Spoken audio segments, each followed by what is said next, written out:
మా ఊరు రామచంద్రాపురం. విజయవాడకు దగ్గరలో ఉంటుంది. చుట్టూ పొలాలు, మధ్యలో చిన్న ఇండ్లు. మా ఊరి మధ్యలో ఒక వేప చెట్టు ఉంది. దాని కింద ఒక పాత రాతి బొమ్మ ఉంటుంది. అది దేవతా విగ్రహం కాదు, ఎవరో చెక్కిన ఒక మనిషి బొమ్మ. ఆ బొమ్మ గురించి చాలా కథలు ప్రచారంలో ఉన్నాయి. ఆ బొమ్మకి ప్రాణం ఉందని, రాత్రిపూట కదులుతుందట అని మా నానమ్మ చెప్పేది. నా పేరు ప్రసాద్. మా ఊరికి వేసవి సెలవులకు వచ్చాను. నాకు దెయ్యాలు భూతాలంటే నమ్మకం లేదు. రాత్రి వర్షం పడుతోంది.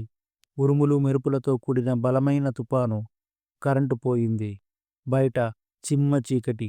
గాలికి చెట్లు భయంకరంగా ఊగుతున్నాయి. నానమ్మతో పాటు నేను వరండాలో కూర్చుని ఉన్నాను.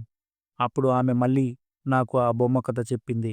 చాలా సంవత్సరాల క్రితం ఆ శిల్పి ఆ బొమ్మను చెక్కాడట. అది పూర్తి కాకముందే అతను చనిపోయాడట. అతని ఆత్మ ఆ బొమ్మలో చేరి దాన్ని కదిలిస్తుందని అంటారు.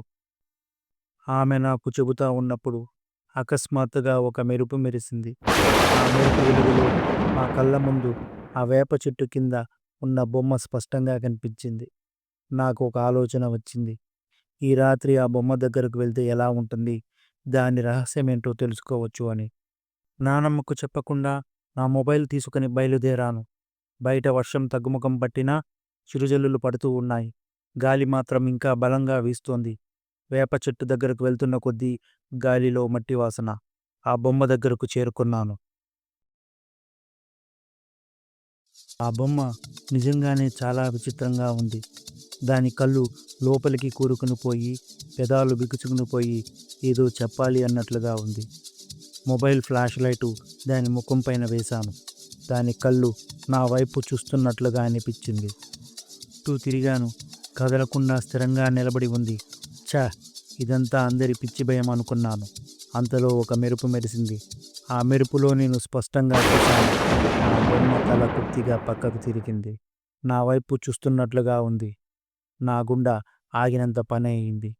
నా కళ్ళను నేను నమ్మలేకపోయాను. అంతలో ఆ బొమ్మ దగ్గర నుండి భయంకరమైన అనే శబ్దం. అది ఏదో చెబుతూ ఉంది. కానీ ఏం అర్థం కాలేదు. అది ఒక పాత భాషలాగా ఉంది.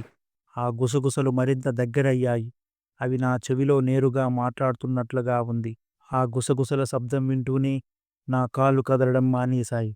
ఇంట్లోకెళ్ళి తలుపులు బలంగా మూసుకున్నాను. నేను వణుకుతూ జరిగిందంతా నానమ్మకు వివరించాను.